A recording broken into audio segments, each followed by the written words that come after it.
selon la civilisation japonaise, mais vraiment que chacun dans sa culture, ça porte beaucoup ces valeurs-là. Et ça peut se rappeler qu'il y a quelques années, dans le secteur de Montréal, il y avait eu beaucoup de fumée pour un incendie qui était dans le secteur des Chichis. Le phare de Cap-des-Rosiers, un joyau du patrimoine gaspésien, se trouve dans une situation critique. Jean-Marie Fallu, président de Patrimoine Gaspésie, nous explique les enjeux de sa préservation et lance un appel aux candidats aux élections fédérales pour qu'ils s'engagent à agir. Il aborde également les défis plus larges auxquels est confronté le patrimoine bâti de la région et l'importance de le préserver pour les générations futures. Ah ben écoutez, on pourrait commencer par ça, nous, parce que dans le fond, votre communiqué est vraiment axé là-dessus. Et effectivement, on va dire, avec le dernier temps de parole qu'on a laissé à la candidate sortante, Madame Boutillier, qui exprime qu'elle est très, très régionaliste et même qu'elle exprime que les autres peut-être ne le sont pas. Alors, et je sais que dans votre communiqué, c'est vraiment pointé du doigt ce point de vue-là. On va parler du phare du Cap des Rosiers, mais est-ce que vous pourriez faire le lien justement entre le fait qu'elle exprime ça et des situations concrètes sur le terrain? Oui, eh bien, Madame Le Boutillier se dit très régionaliste. Elle a sorti un slogan qui dit, bon, ben, je suis prête à me battre pour ma région. Je ne mets pas en cause sa volonté de se battre pour la région. Je ne mets pas en cause le fait que sur certains dossiers, elle a fait des bonnes choses. Mais pour un dossier qui fait l'unanimité, comme celui du phare de Cap-des-Rosiers, elle a vraiment indiqué que c'était pas sa priorité. Elle n'y était pas intéressée. Et malgré bien des démarches, vous savez, un politicien ou une politicienne, lorsque un dossier est très critique, pas accepté par un, pas accepté par l'autre, évite de se mêler de tel dossier.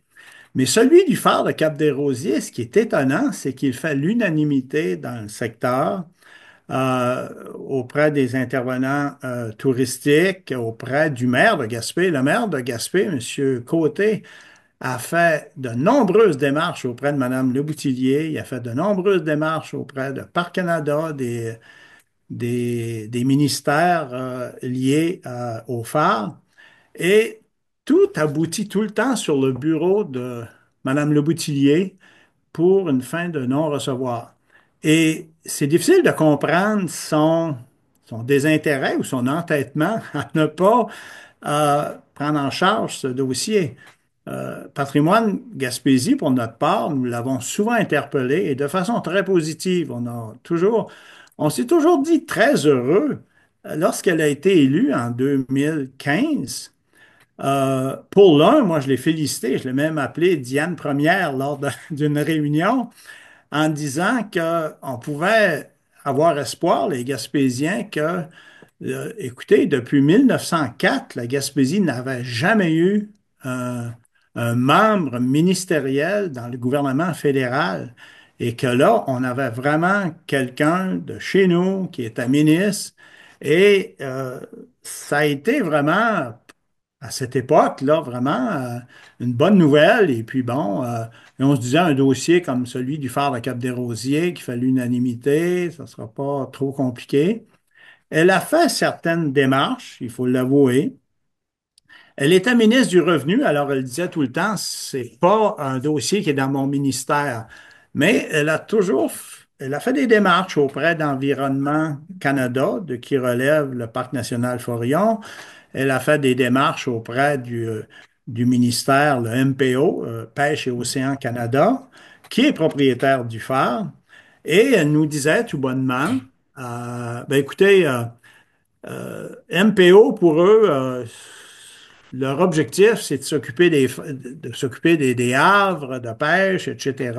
Et puis, c'est pas de protéger le patrimoine. Du côté de Parc Canada, d'Environnement Canada, qui relève le Parc national Forillon, ben, dit eux autres, ils n'ont pas de financement pour. Alors, aux élections de 2021, nous l'avons interpellé dans ce sens. Et puis, Elle amenait toujours les mêmes arguments que Parc Canada n'avait pas d'argent, puis l'autre ne voulait pas s'occuper du patrimoine. Alors, Pêche et Océan s'occupe toujours de ces phares. Tous ces phares qui sont en fonction, celui de Cap-des-Rosiers est en fonction au niveau de la lumière. Donc, ils tiennent à le préserver. Euh, et à ce moment-là, par contre, on comprenait qu'elle, peut-être qu'elle n'avait pas le pouvoir politique de dire à ses collègues ministres, faites de quoi? Euh, mais écoutez, depuis 2023, là, elle est nommée ministre de Pêche et Océan Canada. Monsieur Guilbeault est ministre d'Environnement Canada et lui il est très favorable à l'environnement, au patrimoine. Alors, les dés étaient bien placés pour qu'elle règle rapidement ce dossier. Et elle a toujours dit, c'est pas un dossier qui est dans ma liste des priorités.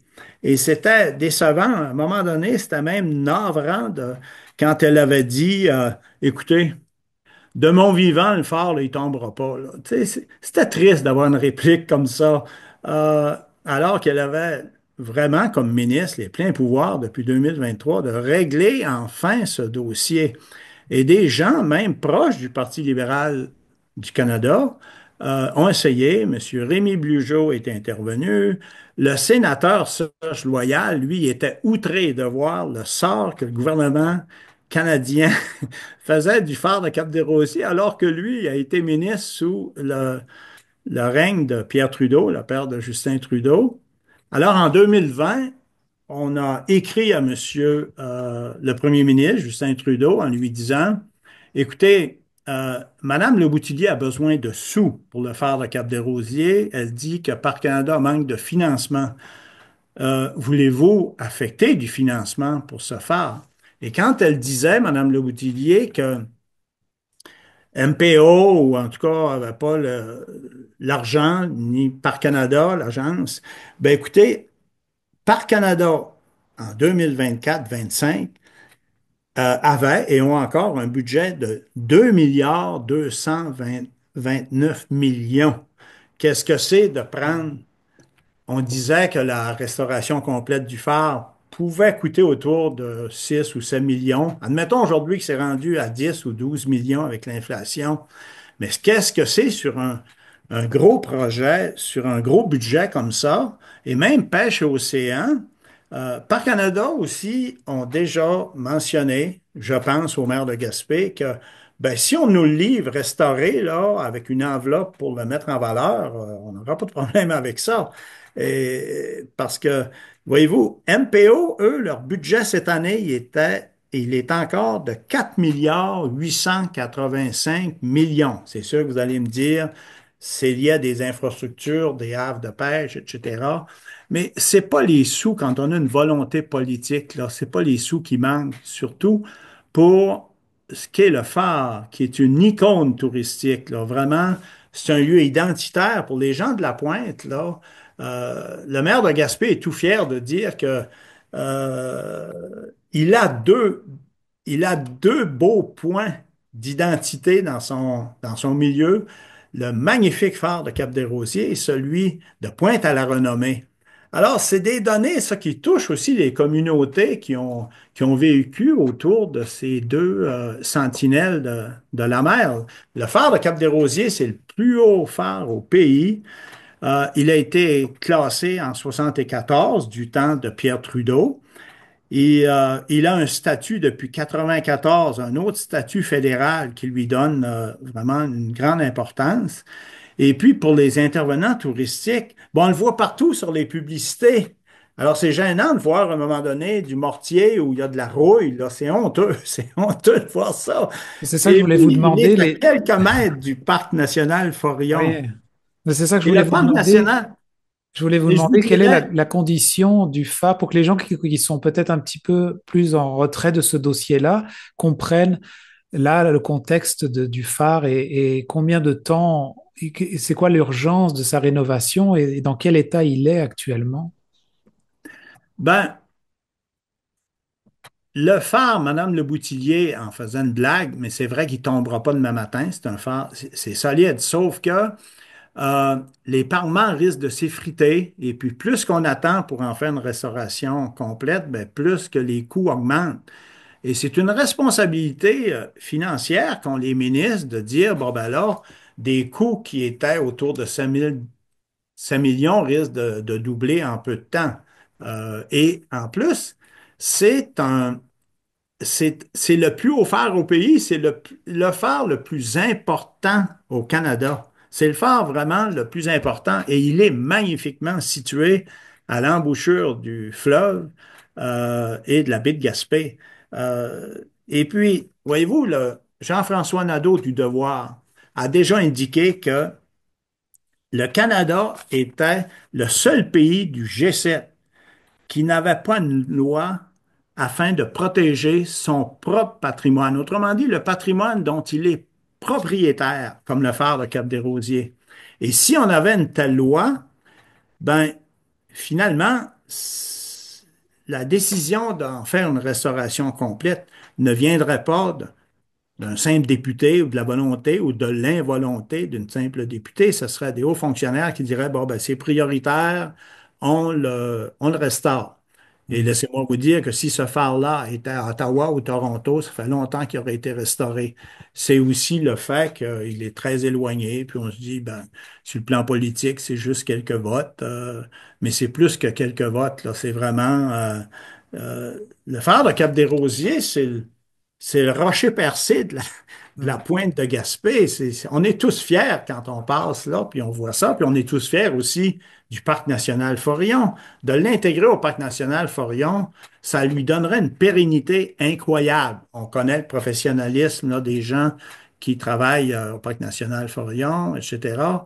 Alors, toutes les cartes sont dans un jeu qui tombe à terre, qui a tombé à terre, et on trouve ça malheureux.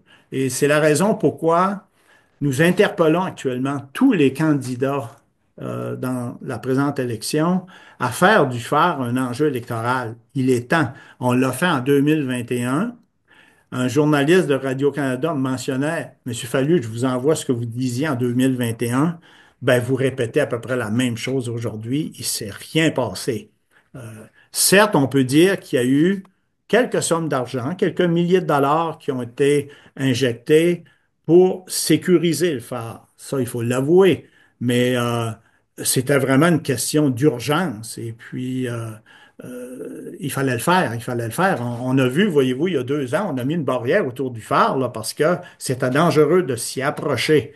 Alors, quand vous me dites là, d'où vient l'urgence d'en faire une restauration complète, ben on l'a. Là. Écoutez, un phare qui est sur le bord de la mer, l'air salin, etc., alors ça se détériore plus rapidement, Oui, même hein. s'il est en pierre. Et comment vous expliqueriez ça, le fait que la candidate sortante n'a pas voulu s'en intéresser plus que ça, ne l'a pas mis dans ses priorités, alors qu'on, j'ai bien vu pendant son mandat qu'il y avait quand même beaucoup de quais qui ont été restaurés, des millions qui ont été distribués à ce niveau-là. Pourquoi, selon vous, ça n'a pas été une priorité pour elle? C'est un des plus grands mystères que laisse planer Mme Le Boutillier par des gens proches d'elle, des gens comme M. André Baudin, qui a été député libéral provincial, dont la femme, Mme Rifou, est originaire de Cap-des-Rosiers. Il s'en désole tout le temps, puis il est très, très... et il a essayé de savoir auprès de Mme Le Boutillier pourquoi, c'était quoi, d'où vient son refus, d'autres diront son entêtement, parce que c'est incompréhensible. On ne le sait pas. On ne le saura pas. Et puis, elle avait vraiment, depuis 2023, elle avait vraiment un poste ministériel qui lui permettait à Pêche et Océan de s'occuper du phare de Cap-des-Rosiers et elle ne l'a point fait. Alors, elle a la responsabilité de ne pas l'avoir fait. Et nous, Patrimoine Gaspésie, on n'a jamais fait de reproche à Mme Le Boutillier, sauf qu'on lui disait, vous êtes la personne qui devait prendre le leadership de ça. On a toujours été positif, on est derrière vous si vous le faites. Et puis, mais elle a décidé de ne pas agir. Et on peut voir que le dernier gouvernement, Courtenay, l'a évincé d'un poste ministériel. Ça veut Mm. dire que si jamais elle était réélue, elle n'est pas sûre d'avoir un poste ministériel. Autrement dit, puis on a vu sa déception lorsqu'elle a été évincée du gouvernement actuel. Mm. Euh, et c'est pas une charge qu'on mène contre Mme Le Boutillier, mais vraiment, et moi je suis historien, je me base sur des faits. Vraiment, depuis 10 ans qu'elle a été là, il y a eu une petite cure pour une question de sécurité, mais jamais qu'elle a voulu, elle a pu, mais elle n'a jamais voulu prendre en charge un tel dossier qui faisait l'unanimité des gens. Et puis, le phare de Cap-des-Rosiers, ça a une grande valeur économique. Tous les gens du domaine touristique, là, ils le savent que c'est notre rocher percé ici. Alors, euh, on ne comprend pas que elle, qui se dit près des communautés, pourquoi elle n'a pas voulu s'approcher des communautés de Cap-des-Rosiers, de la Pointe de Gaspé. C'est un mystère. Mm. Pour terminer, si vous aviez un message à adresser aux décideurs ou aux autres candidats, parce que dans le fond, est-ce que vous avez réussi à parler un peu avec d'autres candidats? Est-ce que vous savez s'ils ont un intérêt pour le patrimoine déjà? Ben, voyez-vous, en 2021, le candidat du Bloc québécois, M. Bernatchez, s'était montré favorable. Le candidat du Parti conservateur à l'époque, M. Pigeon, lui disait, il faut régler ce dossier-là, ça n'a pas d'allure. Et on interpelle ces candidats, puis moi, je suis prêt à les rencontrer, et puis Mme Le Boutillier également, en discuter. Et puis aussi de le faire devant quelqu'un qui est en pouvoir, comme notre maire, monsieur Daniel Côté, là, il est vraiment bien branché un peu partout, lui, puis c'est un homme qui est formidable, là. Alors, il essaie toujours d'essayer de faire avancer des dossiers dans son secteur, mais celui-là, il n'a pas réussi à le faire. Hmm. Ah, c'est Et intéressant c'est parce pas que à cause de lui. oui, je comprends. Comme vous disiez tout à l'heure, vous aviez toutes les cartes étaient en main pour pouvoir, que ça pouvait Ouais. se faire de façon très fluide.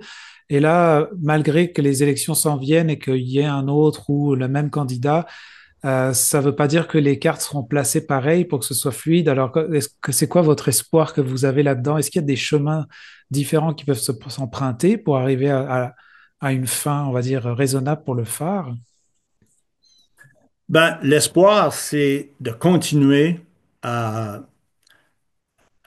mettre de l'effort, faire des démarches sur ce phare-là, puis aussi l'intégrer au parc Forillon, parce que le parc Forillon est le seul, sauf erreur, le seul parc naturel dont l'objectif premier est de préserver, de mettre en valeur les ressources naturelles du milieu, mais également il a l'obligation de préserver et mettre en valeur un volet culturel. Voyez-vous, à Grande-Grave, là, puis c'est bien, là, ils sont en train de restaurer des maisons, puis ils font très bien leur travail au niveau culturel. Alors, il s'agirait tout simplement euh, l'harmonie entre l'homme et la mer. Ben, c'est le thème du parc Forillon. Alors, actuellement, l'harmonie devrait intégrer le phare de Cap-des-Rosiers, car vraiment, avec les naufrages que Cap-des-Rosiers a connus, dont le Carrick, quelques années avant l'érection du phare, en 54, le phare de Cap-des-Rosiers, c'est le premier phare en Gaspésie, puis non le moindre. 112 pieds, 35 mètres, 9 étages. Alors vraiment, puis il est une tour impériale. Les tours impériales, là, c'est les phares les plus hauts au pays. Et le seul phare qui est désigné tour impériale au Québec, c'est le phare de Cap-des-Rosiers. Il y en avait un à Anticosti, il a été démoli. Puis au Canada, ben, il en reste un, je pense, à Terre-Neuve, sur la côte du Labrador et dans les Grands Lacs. Mais au Québec, c'est le phare de Cap-des-Rosiers qui est le plus important. Puis en plus de ça, ben, il est d'une telle beauté. Oui, hein. Et je terminerai avec une question peut-être un petit peu plus générale parce que on est effectivement en période d'élection et je me demande est-ce que le patrimoine en général, comment vous le sentez pour l'avenir? Parce que est-ce que vous sentez quelque chose qui est, je sais qu'on a déjà fait des entrevues par le passé et on voit qu'il y a des fois des dossiers qui sont difficiles. Le patrimoine n'est pas forcément supporté autant qu'il le devrait. Est-ce que comment vous voyez dans l'avenir avec les politiques à venir ou peut-être les futurs candidats, est-ce que vous sentez que le patrimoine pourrait continuer déjà d'être soutenu autant qu'il l'est aujourd'hui, même peut-être plus? Comment vous voyez l'avenir de... Ben, Ouais. le patrimoine bâti est vraiment fait de plus en plus partie développement durable. Autrement dit, et on lui accorde de plus en plus une valeur économique, surtout en Gaspésie au niveau touristique. On peut voir tous les investissements qui ont été faits dans le patrimoine bâti. On parle des églises, on parle aussi de sites historiques, et on voit qu'il y a des gens qui viennent en Gaspésie, évidemment pour la beauté du paysage.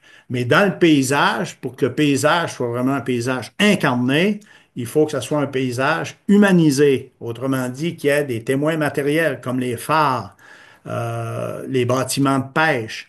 Et sinon, si on avait juste des paysages, ben, qu'est-ce que ça vaut alors que la Gaspésie est riche en paysages, puis son histoire se transgresse au niveau de son patrimoine bâti. Ça fait partie de vraiment de notre identité qui en plus a une valeur économique. C'est comme imprimer la mémoire de l'histoire de l'homme et de de sa culture dans le paysage grâce au bâtiment, en fait. C'est ça que je Oui, comprends. du moment qu'on a pu, dans un village, une église, qu'on a pu, comme les phares qui ont fait partie de notre histoire, du moment qu'on a pu de témoins matériels qui nous rappellent notre histoire, les anciens bâtiments de pêche, on n'a pas l'obligation de tous les conserver, mais d'en conserver le plus possible, parce que ça fait partie de notre identité, Hmm. de notre ancrage sur le territoire. Et présentement, c'est qui a la charge là du phare? Parce que dans le fond, là, il y a comme on veut que le gouvernement puisse payer les rénovations, mais c'est qui s'en occupe là présentement?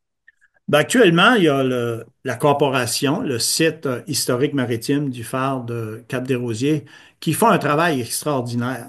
Mais ce sont des bénévoles. Puis à chaque année, la corporation doit quêter des sous au gouvernement fédéral. Et c'est vraiment pénible pour eux. Comme l'an passé, à défaut d'avoir une réponse à temps de Mme Leboutillier, ben, ils ont été obligés de faire du bénévolat pour ouvrir le phare. C'est honteux, ça, quand on sait les argents qui peut y avoir. Et c'était pas des grosses sommes qu'ils demandaient. Ils demandent un petit budget pour l'entretien aussi, puis tout ça, là, un petit budget de 10 ou 11 000 dollars. Hmm. Et ils ont de la difficulté à avoir de l'aide. Ils ont ça comme au compte-gouttes. On dirait que, on dirait que Mme Leboutillier les prend un peu en otage en disant, ah, c'est des bénévoles, ils vont l'ouvrir pareil. Tu sais.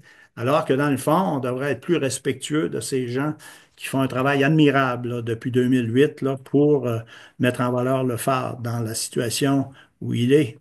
Et une année où il y a comme ça a été dramatique, il y a 2 ans, là, ils n'ont pas pu ouvrir pour les raisons que je vous mentionnais. Il y avait de la rouille, puis au niveau sécurité, on avait mis une barrière. Et ils ont été avisés de ça à la dernière minute. Alors, c'est vraiment une situation pour eux qui est vraiment pénible à vivre à chaque année. Puis j'ai une question pour terminer sur les gens qui nous écoutent pour soutenir justement les efforts que ce soit de Patrimoine Gaspésie, mais de la corporation. Est-ce que ou de parler avec leurs futurs députés ou les démarches que la population ou être membre de ces organismes-là, est-ce qu'il y a moyen peut-être justement de pouvoir vous supporter dans ces démarches-là? Ben, moi, ce que je dis aux gens, euh, peu importe le parti politique qui vous intéresse, allez voir le candidat de votre parti politique ou envoyez-lui des courriels, mais faites-lui savoir, lui ou elle, que pour vous, le phare de Cap-des-Rosiers est très important. Alors, euh, c'est vraiment d'agir, un peu comme nous, à notre simple mesure, on le fait.